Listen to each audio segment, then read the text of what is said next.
All right, here we are. Yeah. Welcome to another episode of Jim and James Morning Podcast. Amen And to that. finally, after all the time we've been talking about getting you on here, Jake O Flaherty. Amen to Thank you that. very So much for having me. excited, exhilarating to have you Yeah. on. So let's try to learn a lot about your pal here. And All right. So who's going to introduce Jake? you just did. I did? All right, good. We just did. Take it away, Jake. Let the good times roll. We're ahead of the game already. This, I hear you produce. You've produced all kinds of plays, like short plays in the past. Is that a fact? I did. 10-minute plays, or what were those like? Let's see. I'm trying to think when this was, 2012, 2013. I, as an actor, was trying to figure out, at this point in my career, I was like, you know what, I want to get back into theater, and I was shopping around, so to speak, at theater companies around LA. And a lot of the way they're set up is, hey, hand out programs at the shows, clean some bathrooms, and then after like a year, you can audition and, Wow. pay a couple $100 a month in the meantime and be part of this great group. Well, that to me is not the true concept of being part of a theater. Yeah. And so I said, you know what, at this point, you get older, you get a little wiser. I said, I'm just going to see about starting my own. Oh, nice. Because I have some experience. So I called around to a few theaters that I knew and I knew did not, according to their website, have their own theater company. And one of them was the Whitefire Theatre in Sherman Oaks, which is an amazing theater. On Ventura and on Ventura what's that Boulevard, other street? Sunny Slope is Sunny the Slope. corner Yeah, street, yeah, about yeah. 3 blocks east of Woodman, and it has that old school feel, but everything works modern day inside. Wow. And it's 99 seats, ascending up there, a great lobby, and Brian Rasmussen is the artistic director there, and I actually had known him from several years prior teaching at the Los Angeles Performing Arts Conservatory. We were both instructors there, but I hadn't seen him in a while. And I said, I think this is the universe telling me something. And I reached out to him via email. I said, hey, I'm thinking about starting a theater company. And he's like, yeah, I'm not really interested. I was like, well, let's just have a meeting because you know me, I'm crazy in all the good ways. And I have some ideas. I just want to toss them around with you and give me some feedback. It'd be worth my time. And hopefully yours as well. And that's what I did. I presented something where we would do 10-minute original short plays. So the audience had never seen any of this work done before. Let's stick to comedy because people like to laugh when they go out. And the actors from the beginning are going to be involved in every show and will be involved in the reading of the potential plays, the casting of the plays, the production itself. So everybody's going to have a hand in the wardrobe and the prop and the process. So when they're done with the show, they're not just showing up to do, Cat on a Hot Tin Roof, which everyone has already seen before. These are originals. Original plays. Wow. And so we put it together. 6 weeks later, we're in rehearsals, and we did a 6-week run once a week on a Tuesday night, which was the off night at the time of the theater. Yeah. Right? So it was just a way to fill the space and bring in a little extra money. And all the actors were up and coming. No one had any experience. So this was a great opportunity for them. Fantastic. We sold out all 99 seats for 6 great, weeks in a bro. row. And that's what I said. Okay, so we're on to something, right? Because Brian was like, "Yeah, let's keep this going. Let's give it another shot. Let's do another show." Sure. Well, what happens is people in the industry somehow know the actors or take whatever, notice, yeah. right? And so I started reaching out to casting people I knew, agents, managers, producers, writers, directors, who I had worked with before, or I had known, or I had met out, supporting other actors I knew, because I was a big fan of what comes around goes around. Absolutely. So every theater show, stand-up comedy, sketch comedy, film screening, I go to support people I know in them.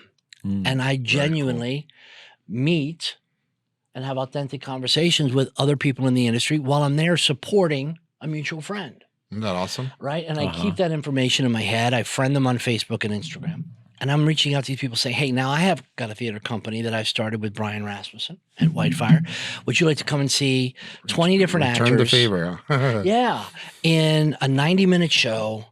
They're all 10-minute original short comedy plays. It's a lot of fun. I'll give you a free glass of wine, a bottle of water, whatever you want. Come. There you go. They came. Get them in there. Yeah. Get them in the door. 6 months later, every show's got a couple of casting agents, managers, producers, right? Nice. People are showing up just to support too. That's impressive. Yeah. To support theater in LA. Right. So they're telling their friends. Now I'm getting emails from an Emmy award-winning TV writer saying, Holy cow. my friend who I worked with on, Rizzoli and Isles said, you got a great thing going on with the Whitefire. When can I come see a show? Or I have a 10-minute original play that I want to write because I write for television. I've never written a play. Wow. So it's a concept that's manageable for the actors time-wise, for Brian Rasmussen for the utilization of the space. Not to mention, you can't go wrong, right? If you have a bunch of shorts, because even if one sucks, the other one's better. Exactly. Exactly. Just, if you don't like it, it's over in 10 minutes, and there's a whole new cast and a story that's coming up right behind it. So how many would you do in one evening? 10. 10. We have 5, Act 1. No, it's and then like a 15-minute intermission, and then you do the other 5. And it worked out. It was like a roller coaster a little bit, but in all the best ways. And what did you see different between the way you handled or your day-to-day with your operation versus other ones that you've been to? Well, that was the thing. Majority of the theater companies that you go to see shows, it's a full-length production. So it's a good 2 hours or more. And you're sitting through something that, with all due respect, is not the best version of what this could be or what you've seen better, because I'm, friends and family in New York. I often go there. So I'm very fortunate and blessed to be able to see a lot of Broadway shows or off-Broadway shows with highly trained and experienced performers. And then I compare it to, I'm going to a 45-seat theater. Right. And, to see their version of the Glass Menagerie. Right. I always think about that. If I'm going to go see something that I haven't seen, is their version going to be as as good as I can find to see something from Sam Shepard or Arthur Miller or wherever? Yeah, it's and there's still great theater. You have the Mark Taper, the Amundsen, the Geffen. There's a lot of good theater and in LA, and so even if you don't want to, you're still kind of comparing and contrasting the performances, even though it's a different level of experience. It just naturally is part of the process, and it's not really fair, but it's just the reality. And so I wanted to not be in that position. I wanted people to come in knowing this was something they had never seen before, and just sit back, relax, and enjoy it. Yeah, a little bit and laugh. Yeah, and have a good right. time. You don't have to cry. You don't have to suspend disbelief for 2.5 hours. I love that idea. Yeah. It was to me. It reminds me of a little short film festival. Yeah, but you're seeing live theater. Yeah, it's fantastic. I was in a theater company, Theater 68. They're doing Dr. Bob, Bill W. and Dr. Bob right now. Yeah, Ronnie Marmo's a great guy, and he's got a great, Ronnie pretty well. Yeah, he's my great theater company. We're going to have him on eventually, but he's been so busy. He's doing Lenny Bruce and everything. Right, his one-man show. I went to see it. Yeah, I've seen it several times, and I brought Lonnie to see it. It doesn't disappoint. That's a story. Yeah, it's an incredible performance. He's really a great actor. She loved but it. He's also an excellent business-minded, person, and I think that's part of the success in this business. Yeah. It's a business of show. I was in his theater company for 4 years, and while I was there, they founded the Theater 68 in New York. So I took a trip to New York, and I decided to go ahead and show up. And a buddy of mine, Eddie Alfonso, I think I'm saying his last name right, I hope. But we did a scene from The Odd Couple. Jake speaks Spanish, so I think he's Italian. But yeah, that was a treat. That was a great experience. And I thought, for some reason, I pictured Eddie playing Oscar. Yeah, but I didn't really picture myself playing Felix, but he wanted to play Felix. Wow. And he did it in such a quirky way. It was so much fun, and I played Oscar, and we had a great time. That location was good too, if I remember correctly. I went to see a play right near Times in the New York Square. version. I was like downstairs from a bookstore or something. Yeah. And there was something about that bookstore where because Samuel French went out of business Right. here, but Yeah, it that bookstore was going to go out of business, and I think Lin-Manuel stepped up and saved it. Nice. Yeah. We used to, we had one time when when I was accepted into the theater company, the coveted, you audition, you get the call Have to back, audition, and then you get that phone call saying, you made it. Out of 265 people, they picked like 12, maybe 19. And I just happened to, when they called me back in, I auditioned with a scene from Doubt. And I go in the lobby, and I was so oblivious because I was nervous the first time I was there. I wasn't paying attention. I'm in the lobby, and I see they're doing 13 by Shanley. They're doing a Shanley festival. So I was like, oh, I didn't know you guys were doing that. That's not why I picked this. And he goes, well, we love Shanley here, so I can't do his voice right now. But I was doing tech. Because everybody that starts out in the theater company, they get stuck, you're up in the booth, and I was doing the sound, and this really cool girl, her name's Courtney. It's funny how all the time has gone by, but you're still friends on Facebook and stuff. And she was doing the lights, and I was doing the sound, and there was one show, Danny in the Deep Blue Sea, Ronnie was in, and I didn't lower the sound effect for the birds all the way. What the fuck, man? I'm hearing birds through the whole freaking play. He doesn't talk loud. I'm doing Andrew Dice play. But it was what a great experience. But what I was going to say is, besides that festival, it was usually put on a show like they're doing now, Bill W. and Dr. Bob. But they would have once a year. We would do a one-act festival. And I was in that one act I told you about, Home is Where the Hooker Is. Yeah, for sure. Great. I think it was the best one anyway. That was like what you're describing, a bunch of little one acts strung together to make an evening of great theater. It's fun. Yeah. But the one acts have a beginning, a middle, and an end. Yeah. Sure. Yeah. And that's the way ours were. Yeah. And they were self-written. I mean, they were written by the theater company members. Okay. That's a nice plus too. Over the years at the Whitefire, we did have several theater company members that were learning how to write along with that process of performing. Sure. And so they would submit along with the other playwrights. We would get about 70 to 80 submissions per production. Who reads? Who does the reading? Check it, all the actors. We take turns.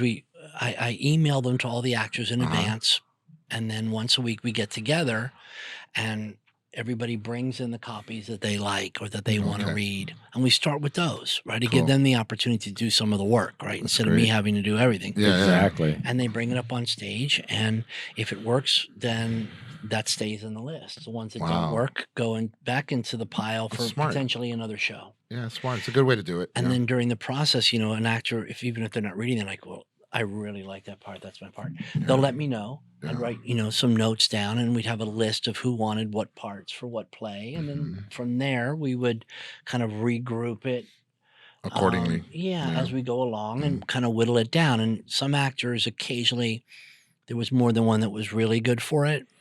And I would just have to find that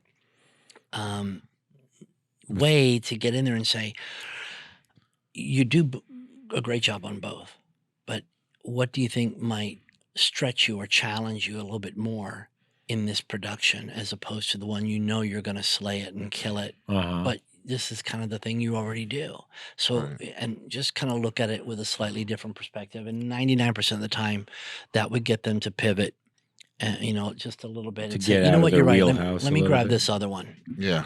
This one, because I could always go back. There'll be another play that's similar to this character that'll come up again. And James tells me you're a magnificent acting coach as well. Oh, wow. So that helps. That helps a lot. Like to not only just weed out, but just kind of play somewhere where you think this would probably, like you said, be in your wheelhouse versus another person that might not play that character correctly or might not be the right casting for that. Yeah, Jake has a good eye for talent. I thank you for that. Yeah. I agree. For me personally, your brain works a little differently depending on the space you're in, potentially, or your audience. And so I would, in regards to the theater rehearsals and audition process there, performance, process, I would think like a coach, like, hey, this person's already kind of creating stuff that's not on the page there. I think they're maybe more suited, or this one needs a little bit more direction or redirection. Right. And to get there, how much more time are we going to need to invest in this particular actor to get to where we need? We're always on a time constraint. We had about 6 weeks of rehearsal / blocking / tech, and then we would do a 6-week run. And you're producing back to a new show. You're producing like most of the way. You're doing most of the producing, right? Correct. I was listed as a producer. Brian Rasmussen is an amazing director, and he's also the artistic director of the theater. So he would deal with the directing. Wow. But since he runs the whole theater, he would also be, juggling the lighting and the tech and the sound and, the other aspects. He would know what props were already in house or what we needed to get. Wearing a lot of hats. You do. Speaking of, we're all wearing hats today. I like your hat, Jake. Thanks, man. I'm going to take mine off because I want to show off in my hair here, while I still have it. He's got the Puerto Rican hat. Yeah, I got the Dennis the Menace hair. He's got the burrito. Well, he was born in Puerto Rico. Puerto Rico. Sí, nací en San Juan, Puerto Rico. And So, our next guest, speaking of that, why not touch on that? We Yeah. had such a great conversation while we were over at Pinchy's Tacos next door here in Hollywood on Sunset Boulevard while we're drinking Liquid Death. And the Pellegrino version's really good, too. Today, I love it. Yeah. Well, I'm kind of a brand horse, so I'm wearing Reese's. Well, Reese's, Reese's and he's peanut showing butter off cups. his slim, washboard abs. Oh, is yeah. that it? Well, I'm sucking Okay. it in while You're doing I good, display brother. my- I love it. Not if you're eating Reese's peanut butter cups, Right. but I'll tell you what. I mean, personally, they're one of my favorites. Honestly, they're the ever best. since I was a Hands child, down. I don't know what it is, but I cannot find anything in comparison that is as good as Reese's peanut butter cups. Absolutely. When I was a agree kid, with you 100%. growing up in West Warwick, Rhode Island, there was a little store called the Friendly Shop. We used to go buy our comic books and stuff there. My friend Don Elliott, he's still back there in West Warwick. Just amazing. Like, it's great to have a lifelong friend like that. And he probably remembers this, but we used to go in there and buy our Richie Rich comic books. We love those. And they used to call me the Reese's Cup Kid, because I'd buy them every day. I was like, you could set your watch by me coming in and buying them. And then later, when I was a grown man, probably in my 40s, I had this German Shepherd, and I had to think of a name for him. So what do you think I named him? Reese's. I Hey, did. Reese's. Reese's. Come here, Yeah, Reese's, yeah. So, but It it's funny works. when, Somehow it all works.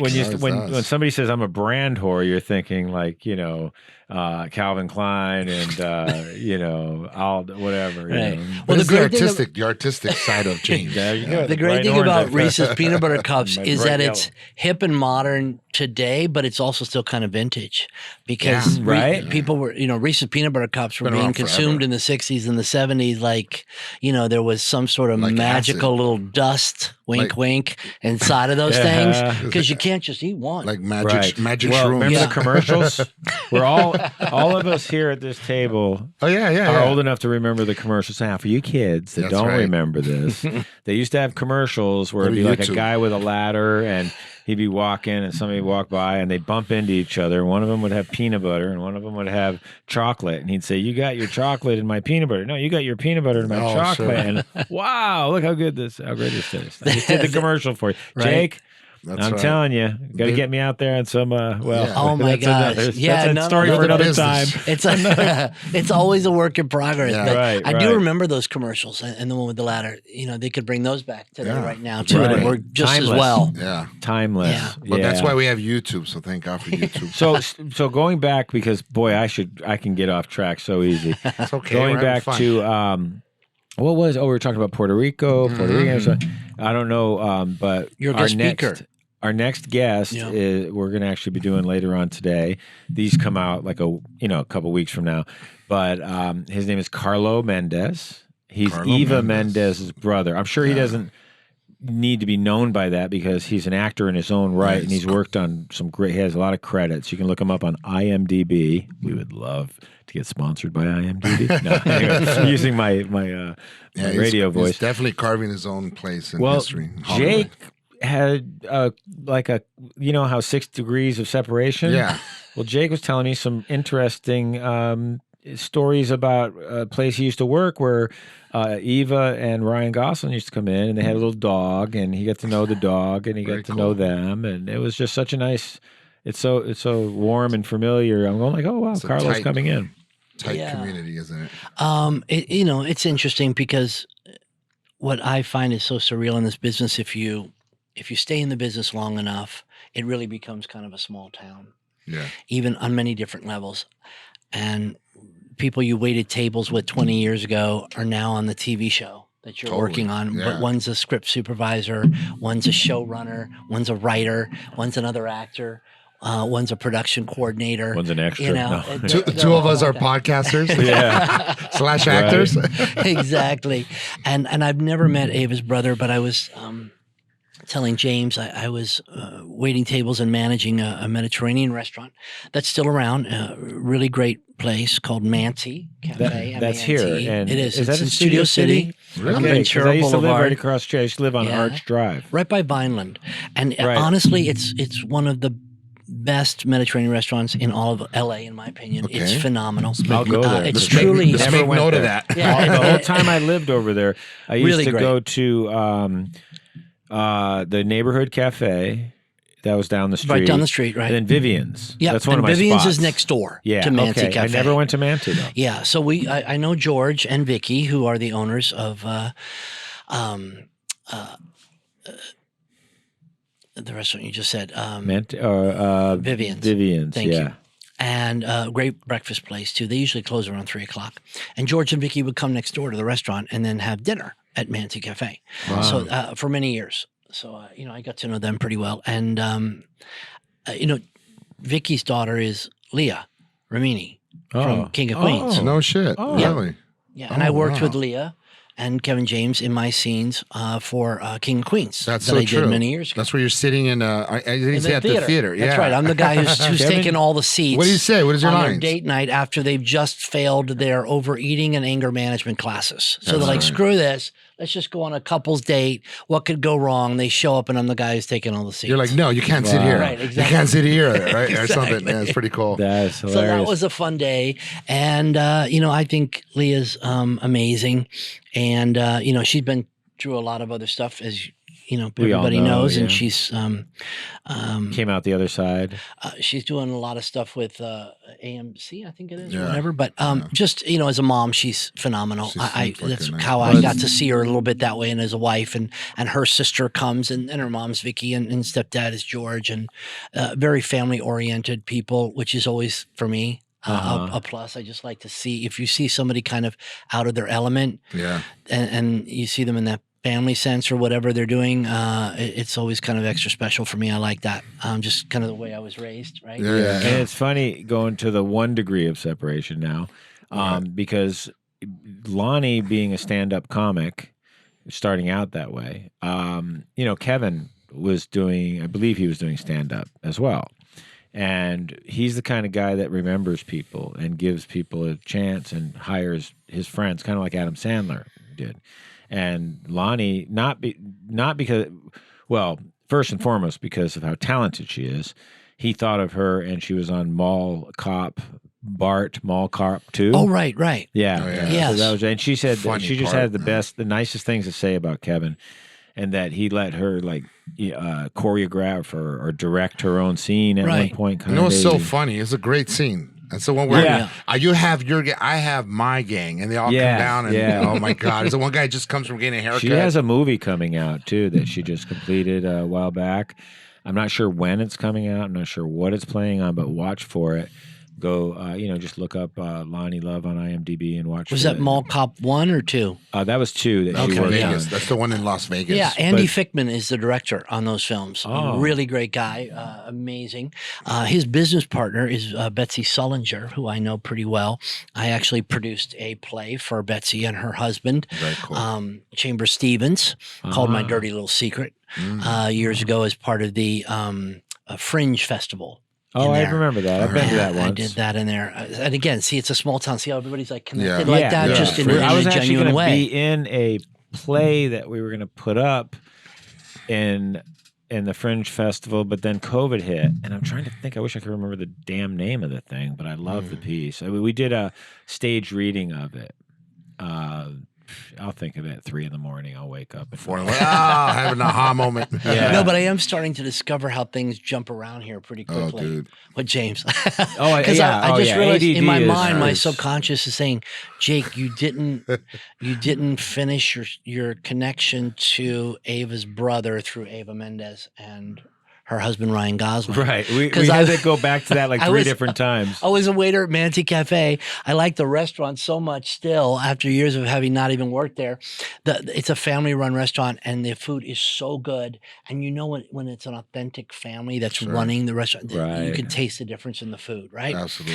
And I originally met Ryan's sister, Mandy, who's a phenomenal person, just so much fun. And she was like, can I come in really late, like 10 minutes before we close? I'm going to bring my brother and my sister-in-law, and we're just going to have some, would that be okay? And Rafi, the owner, is, guy with the hookah. He's got no cares in the world. He's like, Jake, just tell them yes, of course. And I said, okay. Because in my mind, I'm like, nah, I got to wait around for another hour and a half after we close. Man. Right? And then, in walks Sophia Loren, or who I think in my mind looks like Sophia Loren. And I'm like, Isn't who she is amazing? this? And I'm Yeah. like, it's Ava Mendes. And I'm like, holy moly. And then Mandy's like, hi, it's my sister-in-law, Ava. And I'm like, hi, nice to meet you. And then I realized, oh, the actress and the model and the whole thing. Okay. And then her husband, she's like, my husband coming in, then it's Ryan Gosling walking in. I'm like, what the what? What a Are you kidding me? beautiful And then they couple. got this dog, George.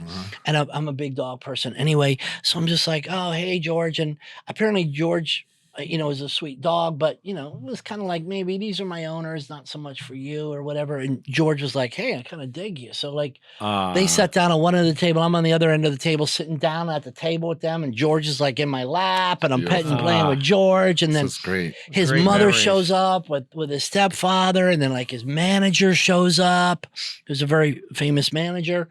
And then we're all just like I'm serving them, but then sitting down at the same time, like at the end of the great. meal, and we're just That's talking and laughing and having just stories that don't have anything to do with Hollywood kind of, conversations. And that was them. Like they were so wonderful, so real, so easygoing, and just, a really kind of a genuine time. And I remember after the first time, this happened numerous occasions. And at the first one, Rafi, I would drive Rafi home in cases like this because he didn't drive at night. And I would drive him home. He says, so, Hollywood isn't so bad, is it? Like, people act Hollywood, but they're real too. And they're like, that was his first encounter with big Hollywood people that came across as your neighbors, your friends, your Not family everyone's members. like that, but it's Right. always so refreshing when you run into people that are. There are plenty. It's just that, not everyone is. But that's nice. I worked at a restaurant in real quick in Beverly Hills. It's no longer there. Across the street from Boa Steakhouse. It was owned by the Zaki family. What was the name of the restaurant? Yeah, it was called Nona of Italy. Okay. It was owned by Scott Zaki, Okay. who passed away, and the family had the Zaki Farms, chicken. Oh, wow. Right, yeah. Lily and yeah, that was kind of the sentiment. Like he would just allow the restaurant to sort of allowed us to. So I was a floor manager. I had no idea what I was doing there. Right. I just looked pretty. Well, it sounds like both of us then, It's kind of it's a work in progress when you have those positions, right? Yeah, you dude, just and do the best you can and hold Stand there on. looking for All these stars would come in. Leonardo DiCaprio's father really? had an office. I guess it was located in that building where the guy that did Soul Train, was his name? He had his Bentley parked in the back. Cornelius, Don Cornelius. He had his office upstairs as well, and a slew of other people in and out. And I remember a buddy of mine was like, "Oh my God, is that so and so?" I'm like, "Yeah, but just relax and just they're people just like you and I." And the fact of the matter is that the more you treat them like royalty, the more you're gonna get your ass handed to you. Right. Yeah, the bottom line is they want their grape leaves and their shish kebab. Yeah. They need some extra napkins. They need a refill on the water, the iced tea. The reality of the situation is quick to set in. Right. What's funny is our dear friend Tom Sizemore, I'll go ahead and throw it in, is fighting for his life right now. He had an aneurysm, and Yeah. But to not to bring everything down. I mean, I was just But thinking. we'll say some prayers and some positive thoughts Yeah, for for him sure. right now while we're Yeah. present in the moment, and Right. and send those out to his two boys and his family. Yeah, And for sure, people his brother. that care about him in his life right now, because It's rough, man. he's It's in God's rough. hands right now, I think, and Only an the, act of the God. information is limited, but we just know he's in critical condition, and it's been that way for a few days now. But the reason I brought that up, I was first part A is I was thinking about how we could have a whole podcast on just the 6 degrees of separation, right, Yeah. and even Yeah. between the three of us, because It could be a game where because if everybody I could has to read- genuinely write it down, but you keep track of who one name reminds you of the other. right. When Well, did you have a start that game game? like You did? Yeah, Oh, there yeah. was a game. It started with Create a game who right was now. that? Who was the guy that? Well, they it's did 6 that degrees game? of Kevin Bacon is what they say, right? That's right, yeah. But this is a reality for the working actor, the working Right. man, that 1% of us that works consistently through the years. And this is my 28th year in LA Holy cow. as a But- member of the Screen Actors Guild, and Wow. and doing all these 11 jobs I still have right now, and I'm grateful to have, that I'm juggling. And But all even Tom related- Sizemore, I did a commercial with Tom Sizemore for my cousin's production company, which is called Swift River Productions, and it was for the what's the one with the credit bureau, TransUnion? Oh yeah, Is that TransUnion. Yeah, where they I- send you for credit. to see Yeah, the credit. yeah. Yeah, So there were credit good. report. Yeah. 3 different spots for the TransUnion, all filmed by my cousin Paul and Kevin Mora. Their production company is Swift River, and Tom was in one as a character who kind of comes out from the back house into the alley to kind of, throw something away in the garbage and realize that the paparazzi are out there going through his garbage so he was playing Tom. to steal identity. My version, I was a priest marrying Pauly Shore and Leilani. Leilani is okay. a well-known social media person Wow, on this is Instagram. cool. She has all the That's hair neat. That's a extensions. neat commercial. She's very and stunningly gorgeous, and her husband is a very well-known car dealer. I believe he's got those really high-end specialty cars. He deals in the distribution and sale of those. And so she played the bride, and Pauly Shore was the husband. I was the priest marrying them. And there's one little small part, and I can't remember, Mary, what's her name? She's on CNN, or she does the money reports. Susie on, Orman. Susie. A beautiful, beautiful woman, Filipino. I can't think what her name is right now off the top of my head. She's going to kill me. And she stands up as kind of like the money rep with the one line in the commercial. Okay. But you should basically check the person you're going to marry's credit report Right, before you right. get married, because you never no, know don't what you're do going to that. get into. If I ever get and married, you Lonnie, assume don't check my whether credit you want to report. or not legally, you're going to be assuming their debt in the big picture when you file together for anything Wait a as a minute. That's couple for sure. mean Yeah. or for purchase. So all these great people were in this Careful what I commercial, say. and I can't remember going I want the Tom Sizemore one. I want that commercial. But Yeah. I think that one was just Tom in it. So again, 6 degrees, it Right. wasn't the commercial with him. He had filmed a day or two prior to me, but the same production company with my cousins for the same job, TransUnion. Holy Right, shit. right. Amazing. Right? Amazing. And so this happens all the time the longer you're in this business. Yeah. Out here, Yeah. without even trying sometimes. Yeah, I mean, Right? I was texting with a buddy of mine who's he's in the business, and he was just saying oh, I know Tom, and then I started telling him stories, and he goes, well, I wasn't that close to him. Obviously you have a personal relationship with him. And Jimmy and I were in our acting class one time that Tom was teaching. He's very generous, wanting to pass on and coach these new actors, young actors, old actors, any actor.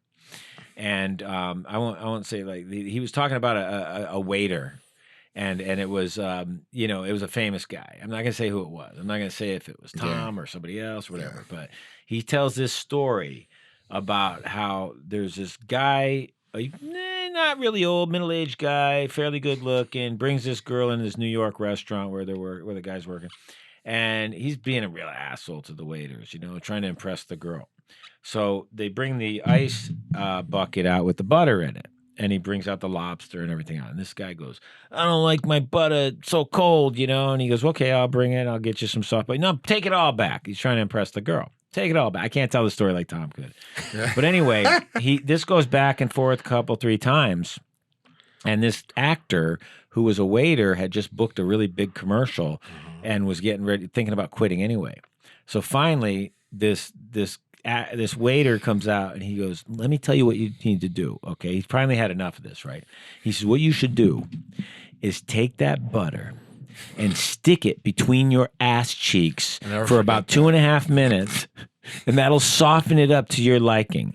And then go yourself, and he went into the back, right? And then I guess the owner of the restaurant said, oh my God, you know what you just did? That's Joey Gotts from like the mafia family of this and this and that. So this actor waiter guy who just booked this big commercial wanted to quit anyway and throw his tuxedo away, runs out the back door. The owner gives that guy the wrong name and says, I fired him. He's gone, because this guy wanted to break his legs and God knows what else is. But the way he told that story, because you don't expect it. All of a sudden he says, this is what you should do. You want the butter to be perfectly at the right temperature. And then when he said it like that, I was laughing so hard. He could tell the best stories. I mean, James and I would riff with him on the way home. Was drive him. Sometimes James one time drove us because there was a limo that picked us up and then just fucking deserted us and said, okay, fuck it. Doing James, lines from his movies. Yeah, we were doing lines. We just started doing lines from like Point Break and Heat. And what was the one that you were doing the last time that we were all together? With the one with the hair? The one that goes, hey, do you like this hair? Oh, do you think I like it? Yeah. Do you like these clothes? My wife wants me to stay at the Ramada. Remember? I was on these motherfuckers for 3 whole months. But you were doing another scene that he really loved. He just liked it when you started doing the lines the one from, I think it was the one with the guy in Heat. It was the juice. The juice. What is it? The line? I was just watching it, actually. But the guy for me the action is the juice. Yeah, when he talks to Bobby, he calls him Bobby, we call him Robert De Niro. He's got stories about everyone in Hollywood. But you're not talking about his amazing role in Reservoir Dogs. Yeah, you're right. Yeah, Tom Sizemore. He wasn't in Reservoir Dogs. No, that was Michael Madison. Yeah. I'm confusing him with Michael Madison. They're buddies. They're really good buddies. It was a Natural Born Killer. He was Natural Born Killer. Maybe that's what I'm thinking of. Natural Born Killer. Yeah, with Juliette Lewis and. Oh yeah, he's really I had a connection with her, but we're not gonna go down that. You'll tell me. Because I was going to school. I was going to school in Sherman Oaks. It's at the acting center. Yes. It's also a lot of people from the Church of Scientology go there. Because it's owned by who's Jim? You probably know the guy.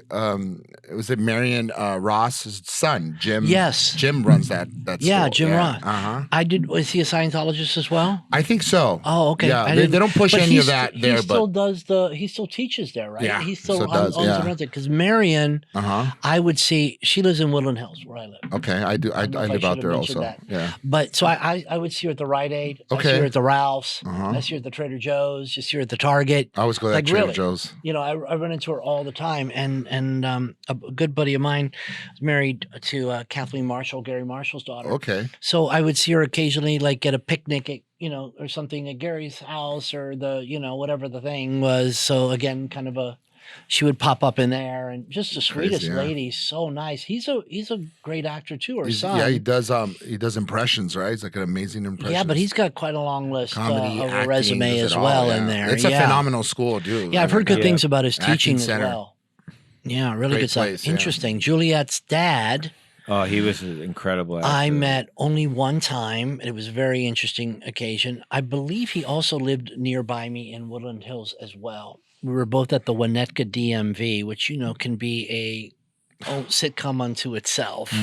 And sitting there. And for whatever reason, we were literally sitting next to each other. It was a packed house. And I think it was like an after school. I had picked up my daughter and one of those Friday things that was we both had appointments, but yet we sat there for 2.5 hours waiting for our, renewals or whatever it was that we needed to do. And he was just the sweetest guy to my daughter. And we just went back and forth telling stories. That's fantastic. At first he was like, all right, yeah, you look familiar. So I think we do the same thing, right? Is that what we do? Yeah. Like he didn't really want to start the conversation, but at that point we were like, there's nowhere to move. We can't go anywhere. We're going to stay where we are. And we had this, and I was like, yeah, we do. And he said, all right, so how do you want to start this? I was like, well, Falcon Crest. And he just started laughing because I knew if I started with the Clint Eastwood movies that he Sure. did, right, which were the powerhouse parts Right. and the best parts and the best stories.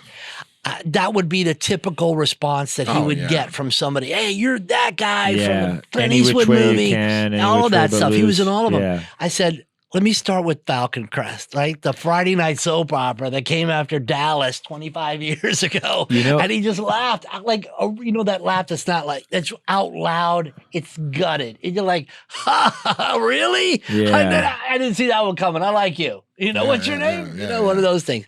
So, but it was a 2.5 hour ride with him. That was fantastic. At the DMV in Winnetka. At the DMV in Wow. Winnetka. And That's some it was quality time. It was though. It was a lot of fun. And it was just one of those interesting, again, kind of surreal moments you can only have in Hollywood. Finally got that. Now serving B205 window number 10. Oh man, that was pretty good. Wish me luck. All right. Joffrey Lewis. Yes. What a good, Jeffrey, yeah. a great movie. Well, I think it's Joffrey because it's Geoff. In our day growing up, the Geoff was just a different version spelling of Jeff. See, I learned something Only new. because the valedictorian in high school was the same spelling. And my neighbor. So the one thing though that was really a great movie he was in was The Way of the Gun. Have you seen that with Benicio del Toro? That's him. He's in that. He's in that, Oh, and shit. he's in the car. I'm sure I'm not mistaken. And he's dying, right? And he has this scene where he starts like you think he's gone, and I don't know. It wasn't meant to be a comedy or anything, or maybe they wanted to throw a little humor in there. And all of a sudden he wakes up and starts talking again, and then but it's a great. Well, now that's a spoiler alert. If you want to see that movie, it's a good movie. It's called The Way of the Gun. Mm-hmm. I'm not going to say whether he died in it or not. It's okay. He's a consummate working actor. Yeah, he's great. Who is the epitome of a character actor description. He transitioned from television to movies seamlessly and very often. I don't know that he ever kind of gave a bad performance, even when he had smaller roles that didn't seem like they were anything. At the end, you would know him and you'd be like, yeah, I remember that guy. I can't remember his name, but I remember that guy in that thing.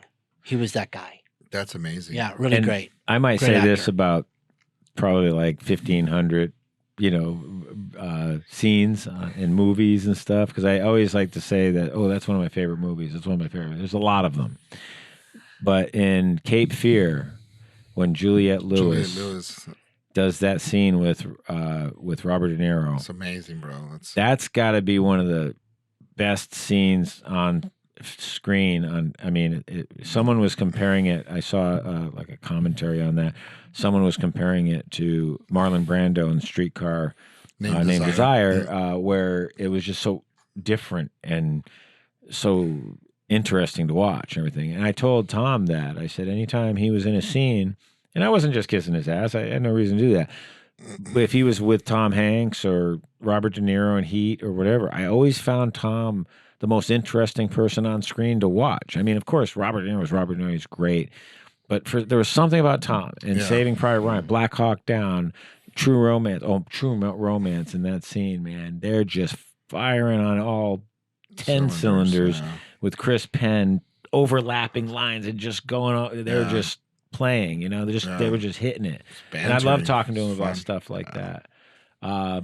So we'll end on that note, saying a prayer. For Tom and his family, our friend, our mentor, our coach, and we'll end on that.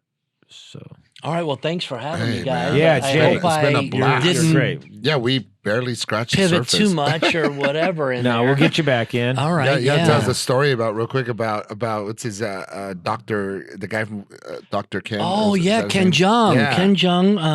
Like a 1 minute. Famous from Mr. Chow and the Hangover. Yeah, leave I- on a. Yeah, I actually met him through the Los Angeles Conservatory as well. You mentioned him. And he's a Lonnie knows student him, too. there. And he was working with Natalia Lazarus. And she was doing a lot of international travel, working with other schools and programs around the world. And so I would kind of jump in and substitute with her in there when she was gone and work with him. And we worked on a pilot together that did not get picked up. But from my understanding, somebody saw it in the dailies, which then decided that he would be Mr. Chang for Community. Okay. Wow. And so there was that one. There was Hangover 2 and 3 that I got to work on with him as well. Natalia worked with Hangover, the original one, with coaching with him. Oh, wow. You were coaching him. Yeah. We got to work. I know, it was just incredible. He's impeccable in his work, by the way, from what Natalia said. He is. He is so He's a consummate professional. He's a doctor, right? He is a doctor. He maintains his credentials. Kaiser every Woodland 2 Hills? years, I believe it is. I don't know that you have to maintain them at Kaiser per se. But he was there at Kaiser Woodland Hills, right? Across the board, you have to maintain your credentials if you want to give it up. And he does that. So that's a test, you know. I absolutely love Dr. Ken. I met him a couple of times. Yeah. And he's married to a hoe. Oh, gosh. Yeah. And that's one of his jokes. That's one of his jokes. Is that, it's not mine. It's his. No, was she really sick? Was she really like terminal cancer? I know Tran very well, and their daughters are Zoe and Alexa. But he loves to I've do been that. in their home. He's been to my home. Fantastic. And we've worked in both locations, which is where we did. And his wife is beautiful inside and out. Met her. She is also a doctor. Yeah. And they are literally, in my mind, a perfect couple, a perfect family, if it can be said that there is any such thing as perfect. They just adore each other. They treat each other so well and with so much respect and consideration in all situations that you could find yourself in over the years that I've known him. So I've never seen a false note from any of them, which is also interesting, right? But he shows up every single coaching. Yeah, he is off book. He is ready to go. He has 2 or 3 different backup ideas. He wants to hear your thoughts, your ideas, your feelings on it. He wants your contribution. It's a partnership. It's a back and forth. That's all part of the journey and the experience for him. It should be, you know. I believe so too, and I learned from him. Because of that. Yeah. Because a lot of other actors that I coach, it's just they sit there until I tell them what to do, or I try to pull things out of them organically in any way that I can. How do you feel about it? What do you think? To try to implement just the tiniest bit of originality in their interpretation of the character with the dialogue. It's that simple, but sometimes it comes a little more freely than it does with other people. With Ken, it was never an issue. Never late.